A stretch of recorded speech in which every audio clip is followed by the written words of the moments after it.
sharp guy Jacob, he had already spotted something that he wanted. He did not just want wages anyhow. He wanted something more. I knew that he did not have money because he was coming broke, like he had nothing. So he immediately told his uncle that, you know what me I'm looking for is something that is different. What I'm looking for is... Hi guys, and welcome to another time on the Gist Me the Bible Stories, brought to you by Universal Scroll. As always, is your storyteller Yossi, and I'm here to give you the gist about Jacob. In the last episode, we talked about Isaac and how he got married to Rebecca and they had twins, Esau and Jacob. Esau was the first and Jacob was the second, and we talked about the life of these boys and how Jacob stole the birthright that was supposed to be given to Esau. But we also mentioned about the fact that Jacob was actually destined to be a ruler, to be the one that would take the great portion of the blessing anyways, but he went about it deceitfully and stole the birthright of Esau. So we're going to be starting off from there, and the gist is going to continue hot and spicy. Now, after Jacob stole the birthright of Esau, Esau was really vexed. He was so upset, and he said he was going to kill Jacob. But he said he was not going to do it immediately. He was going to wait until their father died. And when the father is dead, then he will now take his revenge and murder Jacob. Now, the mother of Esau and Jacob heard this, and because Jacob is obviously a favorite, because she was the one who instigated this whole stealing of birthright thing, she was the one that gave the idea to her favorite son Jacob.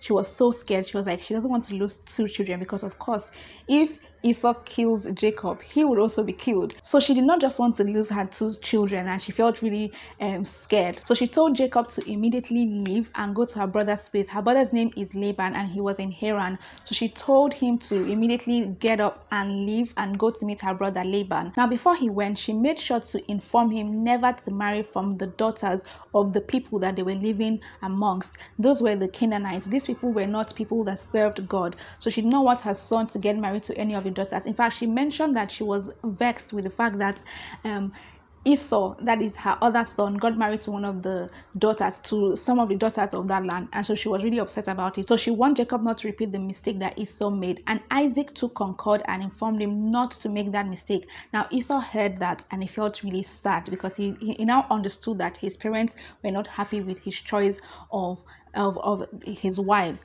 So he got really sad, and so he now decided to make up for it. And then guess what he now did? He now went to the Ishmaelites to get a wife from there. That is, to get a wife from his father's stepbrother's daughter. Can you imagine? Like, he still did not even get it right. He still went to Ishmael. Ishmael is the son of Hagar, the concubine that Sarah allowed Abraham to sleep with and gave birth to a son for. And of course, that guy did not get the major blessing. The promise is from the line of Isaac. So instead of him to continue from that line, he decided to go back to Ishmael to get a wife there. So anyway, he did that. Meanwhile, Isaac journeyed and left. So on his way, before he finally left Canaan, it was already dark and he needed to sleep.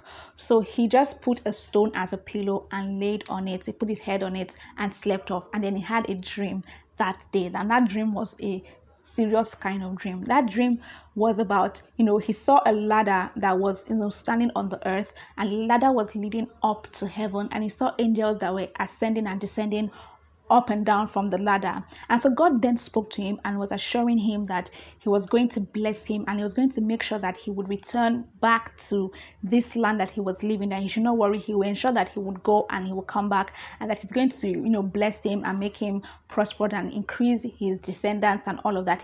God really promised him and encouraged him. So it was a form of encouragement, even in the midst of the fact that he did something wrong. So we can see that God is a really loving and caring God. Even when he saw that Jacob had messed up and really misbehaved, and this was the reason why he had to leave his father's house, God still wanted to encourage him and to let him know that I'm still going to be with you. So he assured him that he was going to be with him and going to make sure that he would prosper in whatever he does, and he would ensure that at the end of the day he will still be able to come back to his parents' place. So he was going to return. So it was a kind of way to make him know that no matter where you're going to right now, you're still going to come back and you're still going to return to your rightful place. Now, Rebecca was the one who instigated all of this. And do you know that she never got to see her son Jacob again till she died. So you can imagine that, she lost out of, enjoying some time with her son because she decided to go about getting the inheritance in a deceitful way. So when God promises us things, we need to understand that it is not based on our own calculations and manipulations and evil to pull it off. We should trust God enough to pull it off for us, to lead us and guide us into how He would want everything to unfold. Now, it might not seem like it makes sense altogether, or we don't understand how it's going to come about, but we need to trust, and that's where faith comes in, to be able to trust and hope for the things that you cannot yet see, but you believe because God has told you that it's going to be as He has said. Anyway, so when Jacob woke up, he decided to anoint the place and create like a monument there and call the place Bethel, which is the house of God, because he was like, I did not know that I was staying in the house of God. Like, this is like a doorway to heaven or something like that. Like, this is an amazing place.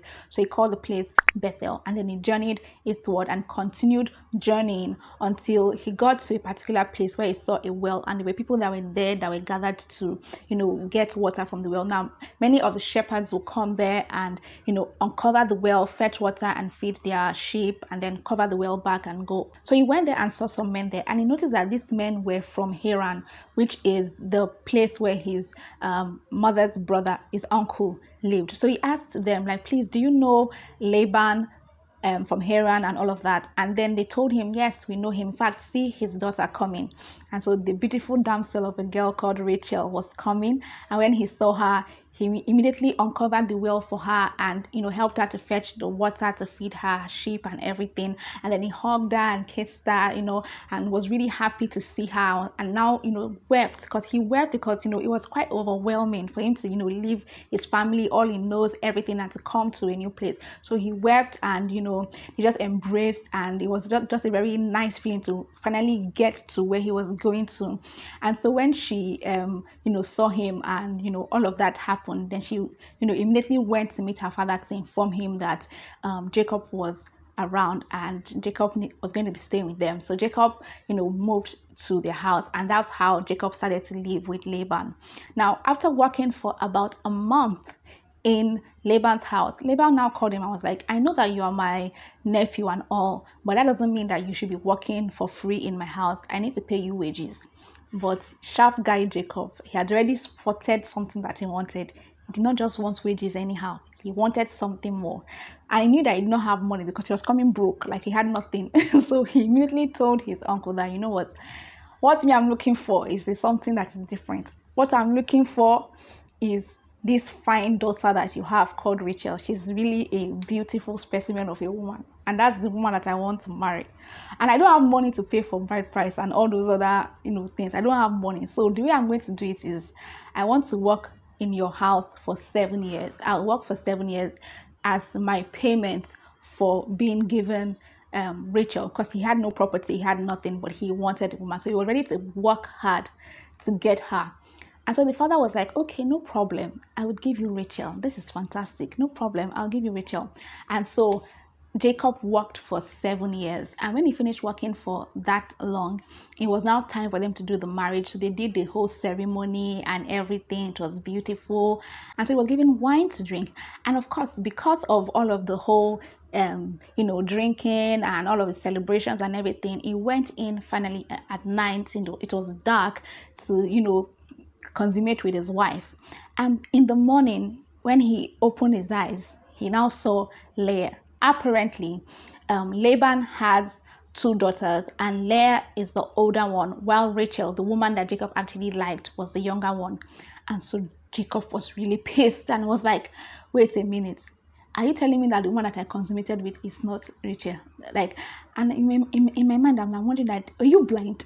When you were doing the do, are you blind? Didn't you see? Maybe it was really dark, or maybe he was drunk, because I don't understand how you did not see. But he was really pissed. Jacob was really pissed. He was like, you deceived me. I actually worked for 7 years for Rachel, not Leah. So, what's all this? What's going on? And so Laban had to, plead with him and tell him that, I'm sorry, but it's not our custom to allow the younger one to get married before the elder one. So that is why he puts in Leah, yada yada yada yada. Jacob was still pissed. Like, that's not the point. It's Rachel that I'm looking for, not Leah. And so Laban now said, okay, you know what? I would give you Rachel. Just finish your 1 week rights, marital rights with your wife Leah. Imagine, finish the 1 week rights, and then I'll give you Rachel. But you would need to work for another 7 years for Rachel. Jacob was like, okay, because this woman is fine, and this is the one that I want, this is the one that I actually love and want. So I have no choice. I have to do this. And of course, he didn't have anything. He was depending on his uncle, everything. So he had no choice, really. So he had to just accept. So he just finished his 1 week marital rights with Leah. And then he now married Rachel. But he had to now work for 7 years to pay for having Rachel as his wife. That was not a funny something, because that would have been quite annoying, like really annoying. But anyway, he loved Rachel. He really cherished Rachel. Now, God saw the fact that Leah wasn't loved in her husband's house, because in the first place, Jacob did not want it. And this brings us back to the whole deception thing. Jacob deceived his father and stole the birthright that was supposed to be given to Esau. So he got about getting the inheritance with deceit. Now, somebody who deceives others would definitely get what he has given to others. So because he dished out deceit, he also received deceit. That was why, he opened the doorway of deception to be, given unto him. So Laban deceived him, and that was a very painful deceit. Honestly, that was quite painful. I'm sure he must have learned a lesson to realize that, okay, this is how Esau must have felt. Like, it's really painful to work for 7 years and be giving a lot and then you now have to work for another 7 years. That's 14 years. Can you just imagine? So it can be quite painful. So we need to be careful not to deceive others, because when we do, even though God is merciful to forgive us and to still allow us to prosper at the end of the day, we might have to face the consequences of our actions, and that's not something that is usually sweet. So to avoid it in any case, just act right. Just don't deceive somebody. Be a nice. If you don't like somebody, don't say you want to date the person. If it's not your own, don't take it. Don't be cunning. Just let God lead you and guide you, and he will always lead you in the right way to go. Okay, so God had seen that Leah wasn't loved in her husband's house, and because of that, he wanted to compensate her for it somewhat. So he decided to make her very fruitful. So she had children upon children upon children. In fact, she had the first 4 children, and Rachel, the one that was loved, was barren. Like, she had no children. It was only Leah that was being fruitful. It was a way for God to compensate her that, okay, you are not loved, but at least you are the one that is giving birth to all the children for your husband. Sort of. I don't know something behind it, but it was just to compensate her at that point. So she was giving birth to children upon children upon children. In fact, she had her first 4 children, which were Reuben, Simon, Levi, and Judah. And then Rachel, seeing that Leah was having children upon children, was very vexed and was like, no, that's Jacob, you must give me a child. And Jacob was like, am I the one that is not giving you a child? Like, is it my fault?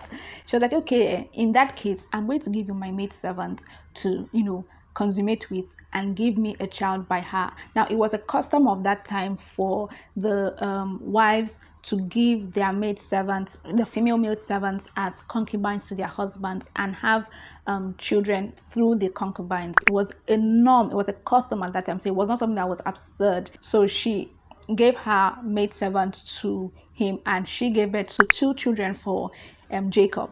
Now, Leah, seeing this, decided to give her own maid servant to Jacob. That Jacob was just enjoying everything. Like, can you imagine? You have 2 wives. You now still got 2 extra concubines free of charge to just be giving birth for you. Men was having it really, really sweet in those periods. Anyway, so she gave her maid servant to Jacob and had 2 children as well. And guys, things in that house wasn't all that rosy, because there was that friction between the sisters. There was that, I'm able to give my husband a child, you cannot give the husband a child. This one will say, well, I'm the one that is loved, you're not the one that is loved, this and that. So it was not, tense. And how do I know about this? Because there was a time that, one of Leah's sons, Reuben, went out and got some mandrakes. And so Leah saw it and asked, like, I would like to have some of your mandrakes. Would you mind giving me some? And so Leah now said, wait, so you have just finished fapping, like you just finished stealing my husband. And now you want to come and steal my son's mandrake. Like, how? Like, what did she ask? And what did Leah throw? Like, what am I asking? What are you shouting for? I just asked for mandrake, Lobaton, mandrake, ordinary mandrake. You already carried it to husband that I stole husband from me. Meanwhile, she didn't actually steal husband. It was actually her rightful husband. It was the father that planned all the wala. So you could see that there was a lot of tension. So because of that, Rachel now said, okay, if you give me this mandrake, I would allow you to sleep with our husband this night. So she was the one that was with the husband all the time. Leah was barely going to the husband. So imagine, it was Rachel that had to give her permission to be with her husband, to show you how it was not an ideal situation. So anyway, when Leah went in to be with her husband, she conceived again and gave birth to more children. She gave birth to more children for Jacob. She gave birth to even a daughter named Dinah. And all this while Rachel was barren. Rachel never had a child of her own. Then God remembered Rachel and I was like, okay, I think it's about time that I give Rachel her own child. Come on, let me give her her own child. So God allowed Rachel to conceive and she gave birth to a son named Joseph. Now, of course, Jacob, when he saw his son, oh my God, he was happy. He was like, yes, this is the one that I'm looking for. This is the one that I was able to get from the woman that I love, the child that I'm able to have from the woman that I truly love. So of course, Joseph was the favorite son. Joseph was the favorite child of Jacob. Like, he loved him specially. He was the chosen one. He was the one that was given to him in his old age. He loved that boy very well, and he used to pain the other people because they knew that this one was a special child that the father wanted. Like, guys, it is just amazing. Like, you feel so good. Like, this is the produce of the love between myself and this amazing damsel of a woman. So beautiful. So of course he loved Joseph so much. Now the relationship between Jacob and his father-in-law Laban wasn't all that good anymore, because Laban was trying all he could to cheat Jacob every step of the way. The deception that he gave him with his children by giving him Leah instead of Rachel was not the only thing. Even when it came to the business, you'd see that he would do a lot of cunning things to deceive Jacob so that he can make more. At the end of the day, God still ensured that even with all of the deceit that Laban was doing, Jacob was still prospering and prospering and prospering. So when Laban does his deceit, thinking that he has done something fantastic, God will just allow that deceit that he has done to favor Jacob at the end of the day. So no matter what Laban did, it was Jacob that was prospering. So even to the point where Laban's sons were like, Jacob has taken all of the weight of our father, because Jacob was just prospering and prospering. And because of that, Laban wasn't happy and said to treat Jacob some type of way. And Jacob noticed that the attitude of Laban had changed towards him. In fact, the attitude of his sons too had changed towards him. It was now kind of hostile.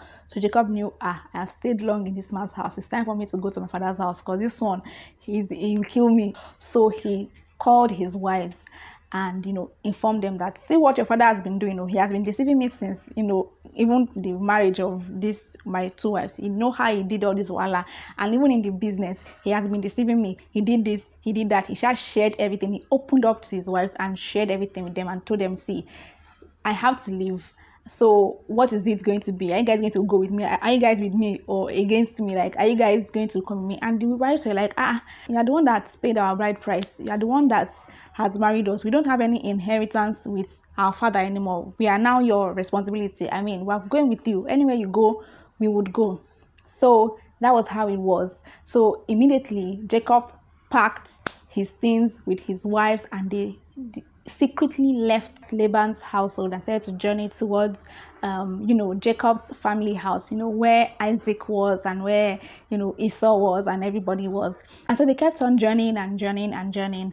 Now when Laban noticed that his children had gone and his grandchildren and the father and everything, he was vexed, like, what did I do that you had to sneak out like that? So he was like, no. So he had to get, his things and his people, and they said to journey, and they went and caught up with Jacob. And I was like, what did I do to you that you had to sneak out of my house as if I'm wicked, as if he wasn't wicked though. Like as if I'm wicked. Like how would you just sneak out with my children, with my grandchildren, just like that, without even telling me? Like, is it that bad?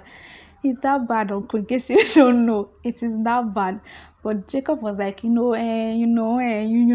just excuse. Should I give excuse, some excuse on the other? Laban now opened up to let him know that on his way coming, he was actually coming with vex, but he had a dream, and God appeared to Laban in the dream to warn him, like, hey, don't even try nonsense with my son Jacob, because if you try it, hey, you will not like what you'll see. So don't upset my son. Don't even, just go there. Don't say anything good, don't say anything bad. Just go there and come out. Don't look for trouble there. So because of that, Laban did not look for trouble. Laban did not stress Jacob. He just went there, sort of, made peace and said, you know what, I will not cross over this boundary to harm you, and you to make an agreement with me that you will not cross over this particular monument to harm me as well. So they agreed not to cross over a particular monument to harm each other. And there was an altercation that happened even before then. So he mentioned that his gods, those were his household idols, were stolen, apparently. Auntie Rachel, that God has finally answered, decided that she wants to go and steal her father's idols. And so Jacob was like, I can never steal anything from you. Why would I want to do that? Like, in fact, if anybody is found that has stolen this thing from you, that person will be killed. Imagine. So everybody was now tense. Hey, who stole or who did not steal? Let us not find it. And Rachel that knew that she was the one that stole it. Hey, she was like, it's not me that they're going to come and kill. My enemies will not finally laugh at me. God forbid. So she now sat on the gods. She kind of kept it together and sat on it, and she was not sitting on it. They now came into her tent. She said, I'm so sorry that I cannot stand up because I'm menstruating, and she cannot stand up. So they allowed her. So they searched every other place, but they did not search where she was sitting down, because that was where it was. She said she was menstruating, so they left her. That was how she was able to escape. You imagine if they had found it, they would have killed her. On top of what? Nothing that cannot work. Idols. Anyway, so that was how she escaped that. Back to the gist. So Laban parted ways and went back to his place, and Jacob continued. So it was time for Jacob to finally meet with his brother Esau. So he was very nervous, and because of that, he now decided that he was going to play safe. So he decided to separate his entire possessions, and that includes his property and his his family, into different parts. So he sent his servants ahead to give some gifts to Esau, just to appease him before he finally gets to meet with him. So his servants went ahead, and afterwards were his concubines and their children. So Esau will get to meet the concubines and their children first, before now moving along and then meeting Leah and her children, and then moving on along before they now meet Rachel and her child, and of course Jacob. So that showed even the priority that he gave to different people in his household. It's obvious that the concubines were at the bottom of the scale, and then was Leah, then of course at the top was Rachel and Joseph, as the people that he loved the most. So his mind regarding that was that if Esau was coming with anger and vexation, the first of people that he would come in contact with would be the concubines. And if, for example, he decides to hurt them, to harm them, at least it will give room for Leah and Rachel to escape. Now, if he was able to catch up with Leah, at least Rachel and Joseph and himself would escape. So it was in line with how much he valued them in some sense. And that was not really nice, because I can just imagine the kind of, issues that will be going on in the minds of everybody in the household. There will be so much strife and, hatred and so many contentions going on because of the favoritism that was playing a lot in the household. But anyway, that's not even the focus right now. So Esau kept on coming, towards Jacob.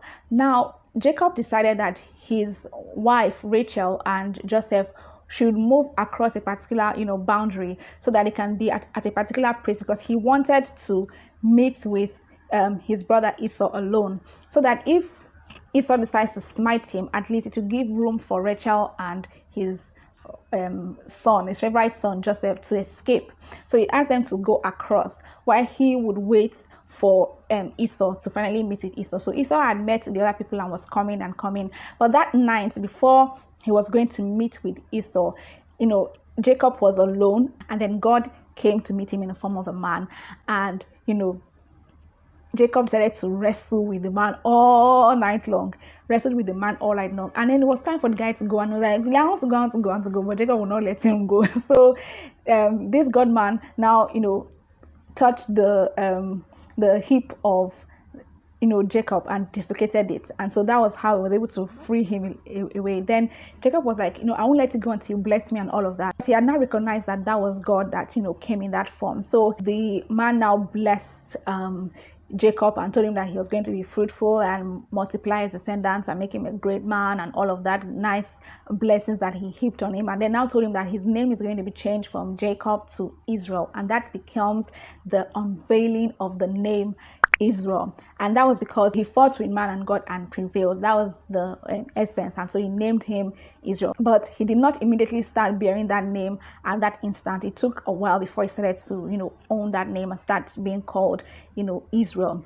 So anyway, this God man left, and so Esau finally came to meet with Jacob. And when he finally saw his brother after how many years of being apart, they hugged and were very, very emotional. It was a very sweet reunion.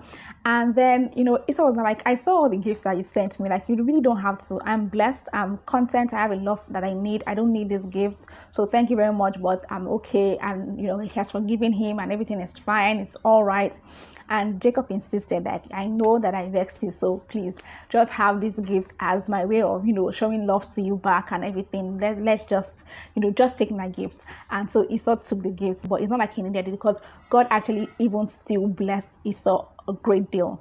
Now Jacob, still not being too okay with Esau, like he didn't want any altercation. Still, I think maybe he was a little afraid, or he didn't want any altercation or any of that. Still said, you know what, Esau, I think you should journey ahead of us. We will be coming slowly, because I have small kids and I have my animals that are still very young, and if I go at your pace, they would most likely die on the way. So I cannot go as fast as you can. So you go ahead, I'll catch up with you along the way. I'll go with the pace of my household and we'll finally get to meet you eventually. So Esau went his own way and Jacob decided to go another way. Like, he didn't want to be in the same space with his brother Esau. Maybe he just did not want any altercations, he did not want any problem. And if their families are together, it might give room for a lot of fight. And that's why sometimes, despite the fact that you like your family member, your brother and sister, sometimes when you guys are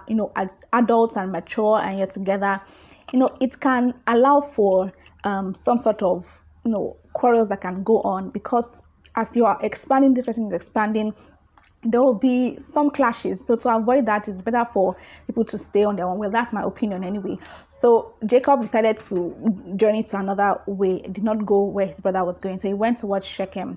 Now when they got there, everything was settled for a while. That's how his daughter Dinah, that he had with Leah, decided to journey out of the house to see the women of the environment.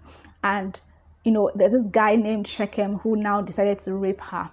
Unfortunately, that tells you that this rape thing has been going on since forever. Very sad, something wickedness. Isha raped this girl, and after he did the do, he was sorrowful. He felt bad about it. Like, he knew that what he did was wrong, so he felt, okay, I needed to make it right. I needed to at least make amends to some extent. He knew that, of course, he had already done something. He had already messed up, but he felt like he needed to remit it, and the best way he could do that was to marry her, because he felt he loved her and still wanted to marry her despite that. So he said he would do right by her, and so he said to go with his father to beg her father to allow him marry her. Now remember that, first of all, these people, Jacob, Isaac, all of them, they do not want to marry from the people of that town because they are not believers. But because he had already slept with her, and it is their custom for a woman that is already, I would say, defiled in that term, to be married. So normally that's if that happens, it's not supposed to happen, it's not allowed in their time and all of that. But if that happens, if they allow it, if they both agree and allow it, then that's it. But it's not like they are forcing you to marry that person and all. So the man came to do right by her afterwards, and the father accepted. I was like, okay, no problem, she'll marry you. But the brothers were like, well, if you would like to marry our sister, you must make sure that you first of all circumcise yourself, because we cannot give our sister to men that are not circumcised. Like, I mean, that doesn't show that you're part of us, and that's just not right. So these guys now felt, okay, we have already messed up, we've already done wrong, and so we will not mind circumcising ourselves. In fact, we're going to circumcise our entire household to show that we are serious about it and we want to make amends. So they now decided to circumcise themselves. So adults, full-grown adult men decided to circumcise themselves. So they were in a lot of pain. So these men were going through a lot of pain at that particular moment. Meanwhile, all that talk of circumcision was just a way for the brothers of Dinah to, make these men vulnerable. And so they went to meet them when they were still groaning in pain to kill all of the men and took their properties. Now, when Jacob heard this, he was like, oh my God, why would you guys do this? These men have done wrong, yes, but they have come to make amends. They've come to apologize. They've come to do right by, this, my daughter Dinah. Why did you guys have to do this? And how would I allow this men to make a prostitute out of my sister? No way. How would I allow that kind of nonsense? These men did not deserve their sister, and truthfully, they did not actually deserve Dinah, because they would have preferred for Dinah to marry from their tribe, from their God-fearing people. So it was not like the best deal anyway, but at least it was the father's call to make.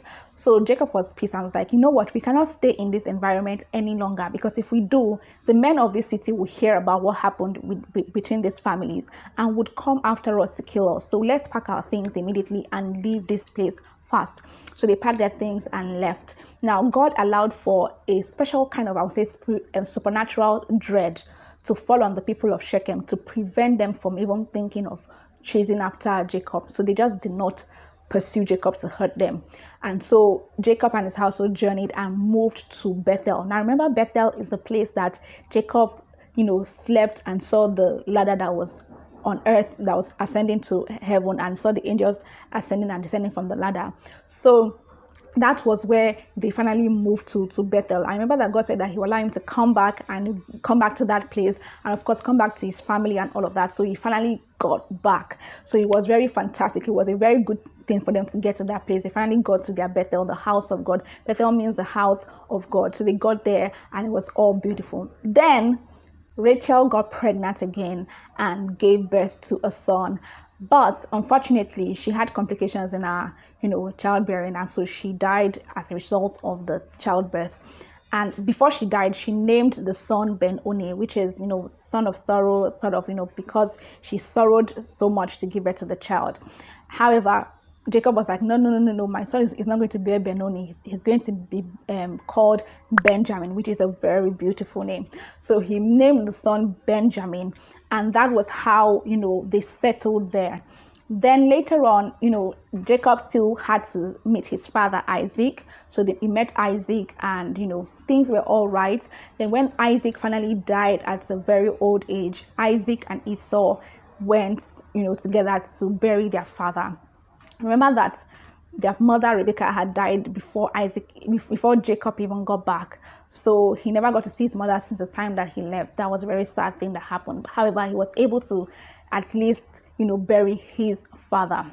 So that is going to be it for the story about Jacob. We're going to continue from then on, but we're going to be continuing from the family of Jacob through to the life of his favorite son, Joseph, because that is where the promise is continuing from in some way. So we're going to be looking at these 12 sons of Jacob and their relationship with one another. Was it good? Was it not good? What happened between them? What was the altercations or not? How was the relationship? How was the family? Everything. And then we're going to also be looking particularly at the life of the star boy, the big boy, the one that Jacob loved so much, and that is Joseph. We're going to be looking at the life of Joseph and how, he journeyed in his life and how God, was with him. So that's all for today. Please ensure that you subscribe to this channel and that you click the notification bell to get notified when we release a new video. If you have not yet subscribed, I really don't know what you're waiting for. This is the Universal United Christian family, open to all desiring to discover God better and grow spiritually. And if that is you, then you should be on this platform. And this Just Me the Bible stories is not just to just hear stories alone. It's for us to tap into our history. We are members of the kingdom of God. That is our culture. That is our nationality. That is where we are from. So we need to know about our history, how God was with us from the beginning. And that's why these stories are from the beginning of, when we were created, down to how God journeyed with us, how God has been with us, how God has, affected different lives. And it allows us to see that God did not just work with perfect people. He worked with people who had issues. I mean, see Jacob, he was a deceiver. And of course, he got deceived as well. And, he lied a lot, because you see how he still lied even after how many years, when he saw Esau and he said, I'm coming to meet you, but he went another way. Like, he was quite cunning, but God still loved him and favored him. And that shows us that when we align with God, when we love God and we obey him, and we just depend on him and trust him, when our genuine service to God is in truth, even when we make errors, even when we make mistakes, even when we show our human imperfections, he's still there to make things good. At the end of the day, he's still there to patch us up and to refine us and to mold us, to keep on, changing us and letting us get transformed every day into the image of Christ. So we become better and better as we begin to build our relationship with him. So the most important thing is for us to have a relationship with God and allow him to, work in us and through us to transform us into the image of Christ. And we will see a transformation in our lives. And God is there to also help us, even in the midst of all of the altercations that we face. See all of the things that Laban did to Jacob, yet with all of his cunning nature to try and steal things from Jacob and cheat Jacob, God still ensured that he prospered. That's why when you're doing business, I mentioned this in a previous video, when you're doing your business, you have to put God in it. You have to make sure that you're working in alignment with God, so that even when people are doing their stuff, it will not be your concern. You're not going to be, praying because, somebody is going to Babalawo and doing whatnot. No, your own is just to follow God and allow God to sort you out. So even when they are doing all of their corny nonsense, it doesn't concern you, because God will allow you to prosper even in the midst of all of their nonsense. You just be prospering, and you don't be wondering what's going on. Upon all we have been trying to do to steal this wealth from this person is still just thriving and being more successful. So we need to depend on God. That's what makes the difference when we are children of God. When we fall under the kingdom of God and we align as God's children, then he takes us as his children and he protects us. He's now our Godfather, so he makes sure that we are sorted out. You know how a Godfather is now? He aligns you into the right connections. He gives you the right connections. He gives you the right dealings. He connects you well. He sorts you out. He cares for you. He protects you. He shields you. He guides you. He just very good to you. Like, it just favors you. That's what we want. So today, I pray that you receive the favor of God as you decide today to align as God's child and decide today to submit yourself under the care and the protection of God, that you will find favor in his eyes and he would prioritize your case and he will love you, and you will see him transform your life and make your life beautiful in his time. And you see that you start enjoying all of the goodness of God. You'll be like the tree that is planted by the rivers of water that brings forth its fruits in its season, and its leaves do not wither, and whatever it does prospers. That is you. That is you, because you are rooted to the source. You are connected to the source, and when you're connected to the source, you would always flourish. Thank you so much for watching this video. I love you guys, and I will see you in the next video. Until then, we can hang out on our social media pages on Instagram, Facebook, and Twitter. I love you guys, and bye.